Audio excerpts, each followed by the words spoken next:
大家好，欢迎来到末路狂欢。今天介绍的恐怖片是《停尸房收藏》。故事发生在1804年的鸭尾镇，送报男孩轻快地骑着单车，正沿街派送报纸。突然，车子停在了阴森古老的城堡前。看着满地破旧的报刊，男孩产生了强烈的好奇心，决定看看城堡主人的真容。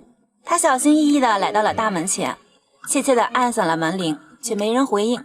本想用相机通过门孔看看内部情况，却意外地看到了一双怪怪的大眼睛。男孩瞬间惊慌起来，只见大门缓缓开来，一个头发花白的怪老头走了出来，吓得男孩匆忙离开了这里。这就是传说中让人闻风丧胆的停尸房，老人便是停尸房中唯一的管理员。接下来，老人便开始为死去的男孩罗根开追悼会。仪式结束后，老人礼貌地送走宾客。突然，远处黑压压一片，老人好似神奇地觉察到了什么，刚返回来就发现屋内有人影闪过。顺着人影，老人来到了大厅，只见一个女孩正试图打开罗根的木棺。女孩名叫山姆，是看到招聘信息进来面试的。听了女孩的来意后，老人竟露出了诡异的笑容。来到办公室，初入茅庐的山姆对这里大量的书籍档案好奇起来。原来这些书记录的全是死者的故事。随后山姆便气定神闲地坐下，让老人讲这里关于死者的故事，黑暗扭曲又刺激的那种。老人本想先为山姆办理入职手续，但在他强势的态度下，老人便同意先讲第一个故事。一个漂亮女子独自来到卫生间处理偷来的赃物，当把钱和怀表藏好后准备离开时，却听到镜子后面的橱柜有动静，便好奇地想要打开一看究竟。最后通过自己的聪明才智，橱柜是打开了，可手却意外划伤。就在他处理伤口时，柜门又自动关闭。好奇心作祟，女人又拼尽全身力气打开了柜门，却看到了一个全身触角的怪物。意识到危险，女人想关上柜门，尝试悄悄离开，没想到搜刮来的怀表却不慎落地。怪物再次被唤醒，伸出长长的触角，死死捆绑住女人，拽回橱柜，然后关上柜门，关上灯，好像什么都没发生一样，一片寂静。听完之后，山姆表示这个故事虽然很有趣，但并不是自己想要听的那种。老人则表示自己这里有很多的故事，这只是热身而已。虽然这个故事不合常理，但故事的内涵却很重要。千万不要对未知的事物有超强的好奇心，有可能会因此丧命。因为世间万物均是因果，善恶到头终有报。办理完入职手续，两人经过门厅，山姆看到墙上的照片，询问起老人的实际年龄。老人淡定地表示，年龄多大并不重要，讽刺的是自己总主持年轻人的葬礼。而后山姆又不由自主地想要打开男孩罗根的木棺，想听男孩的故事，却被老人强行阻止并婉言拒绝了，并决定讲另外一个更刺激的故事给山姆听。老人以宁可事前谨慎，也别事后追悔莫及做引导，开始了第二个故事。大学校园内，杰克正兴致勃勃地演讲着自己对身体自由的看法，随后便给女孩们免费派发安全用品。而杰克此行的目的并非是做公益活动，而是为了忽悠女孩们去参加 party， 与她们发生关系。随后文静的女孩桑德拉引起了杰克的注意，还大方地接受了杰克的安全用品，并答应晚上去参加派对。画面一转，杰克刚刚与自己的女老师享受完肉体之欢，还向同学侃侃而谈自己的经验，只要够帅，并极力地夸赞对方，什么样的女人都能拿下，因为世人就有这样的需求。接下来，杰克和桑德拉又默契地来到了房间。桑德拉问道，最近频频发生的男性失踪案，难道不怕自己是凶手吗？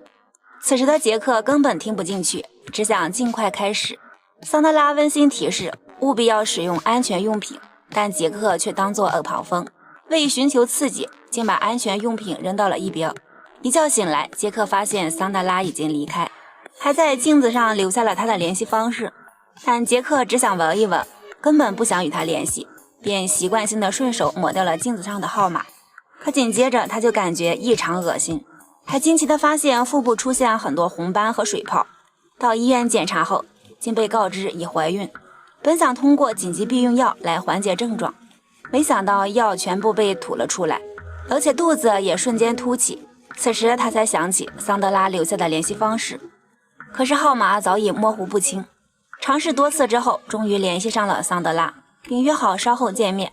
可杰克挺着大肚子刚下楼，就被同学们围了起来，庆祝杰克成功拿下第67个女人。按照约定，他必须将代表自己荣誉的锦旗挂到墙上。就在大家享受杰克的荣誉时，大量粘液喷涌而出，场面尴尬至极。随后杰克狼狈地来到桑德拉的家中，刚进门，桑德拉的父母就好像明白了一切，然后便熟练地帮杰克接生。杰克大声斥责桑德拉到底做了什么，而桑德拉则微微一笑，我以为你做了安全措施。听完，杰克也感到了一丝羞愧。随着肚子越来越大，杰克的下半身瞬间炸开了花，鲜血四溅，而桑德拉的母亲则淡定地将婴儿包裹好，放到了阁楼的床上。就在他准备离开时，却不慎踩到了玩具，发出声响，瞬间婴儿的哭声哗然一片。原来这就是传说中的藏婴阁。听完这个故事，山姆满口夸赞，老人则将罗根的木棺送到了地下，带着山姆来到了防腐室。这里正躺着一具女尸，她年轻漂亮，但身上却生有褥疮，肯定是长期卧床不起引起的。山姆则在女尸的手上发现一枚婚戒，还刻着至死不渝的字样。看着这枚婚戒，老人便开始了女人的故事。女人是小胖的妻子，两人结婚没多久，女人就得了重病，卧床不起。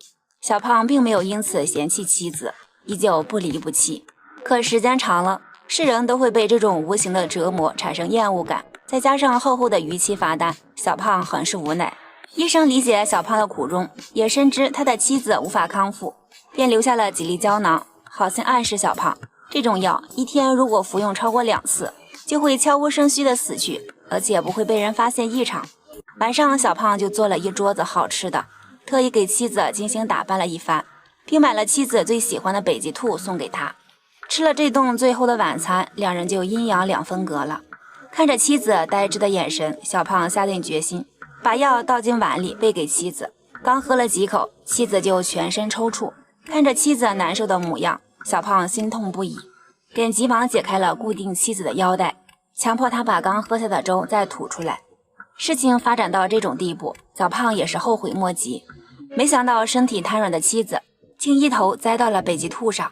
妻子突然死去，让小胖更加惊慌不安，第一时间打电话给医生寻求帮助。为了毁尸灭迹，医生只让小胖赶紧把尸体扔到海里喂鱼。迟疑了片刻，小胖决定采纳医生的建议，把妻子放到木箱里运走。可箱子太小，根本放不下，妻子的腿还在外面。这次小胖决定用电锯将妻子的腿锯断，可锯条刚刚挨到大腿，妻子就痛哭地大叫起来。此时的小胖既心虚又紧张，直接把妻子头上的北极兔给拔了出来。看着血腥的场面，小胖彻底被吓傻，妻子也彻底断了气。而后小胖把妻子的尸体处理好，放进木箱。就在他带着木箱下楼时，电梯却突然出现故障，停了下来。就在小胖试图打开电梯门时，一个老婆婆正好过来，发现了被控电梯的小胖，便好心拨打了报警电话。可这时木箱竟渗出了大量鲜血。看着眼前的一切，小胖忍无可忍的竟直接把婚戒摘了下来给扔了，气急败坏的说道：真后悔和你结婚。突然电梯急速下降，小胖朝外面看去，竟全是两人曾经的幸福时光。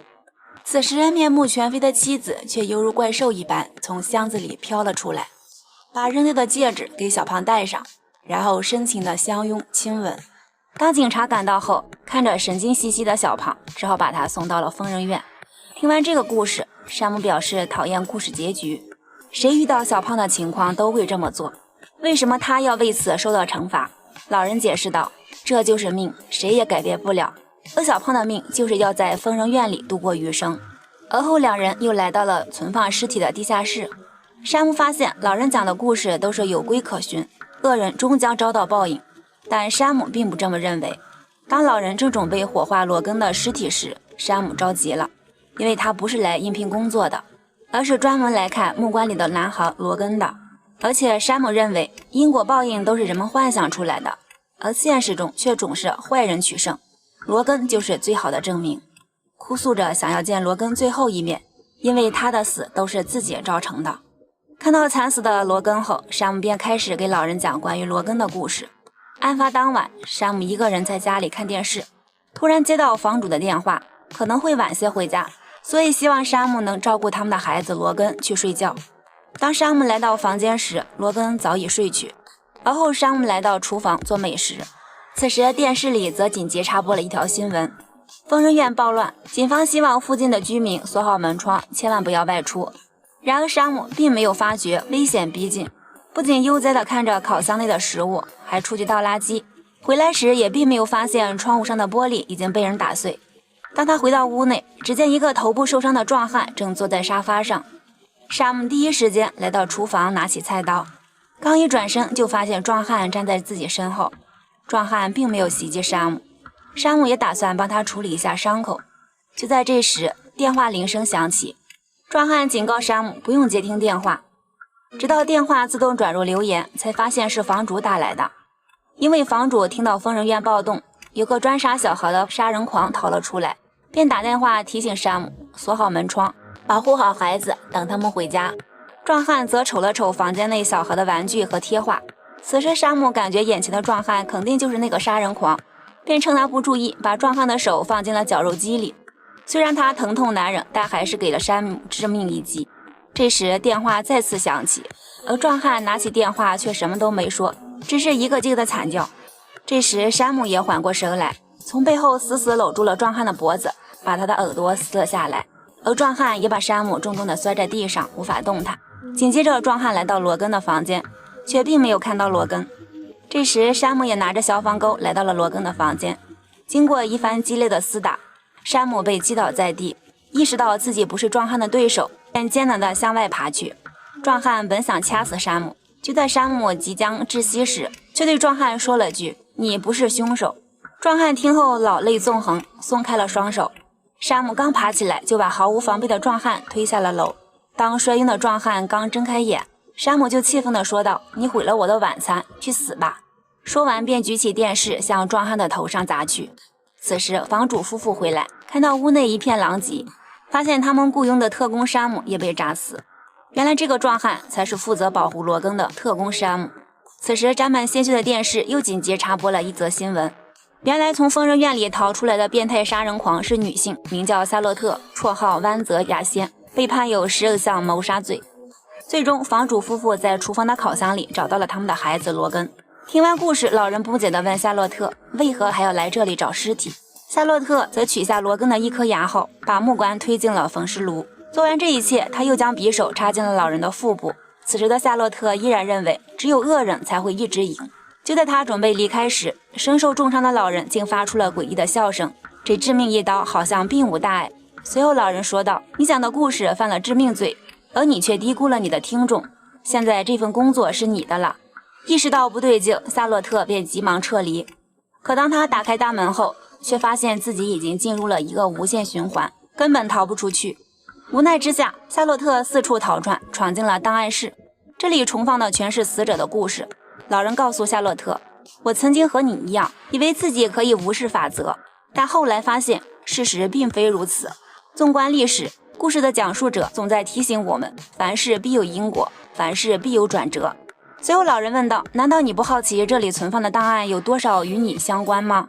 伴随着手杖敲击地板的声音，10几本档案也随之掉地，里面全是被夏洛特残害的孩子。接着一个个幼小灵体从书里钻了出来。此时的夏洛特依然认为自己的命自己做主，只有自己才能决定故事的结局。老人淡定地表示：“你的故事才刚刚开始。”说完，这些幼小生灵就朝夏洛特扑了过去，撕咬起来。夏洛特痛苦地挣扎着，从嘶吼到无声，而那些费尽心思得来的牙齿也散落到地上。小生灵们终于又找回了自己的牙齿。随后老人把4分5裂的夏洛特再次缝合，填充完整，然后起身离开这里，站在门口，伴随着一声狰狞的吼叫，老人的尸体瞬间化为乌有。此时东拼西凑的夏洛特也被唤醒，看到镜子中伤痕累累的自己，夏洛特也发出了一阵撕心裂肺的哀嚎。最终夏洛特成了停尸房里的管理员。原来前面的这些都是夏洛特在给送报男孩讲自己的故事。男孩突然感觉不对劲，准备离开，夏洛特急忙起身。电影结束。好了，今天就说到这里。喜欢的就点赞关注一下，感谢大家观看，我们下期再见。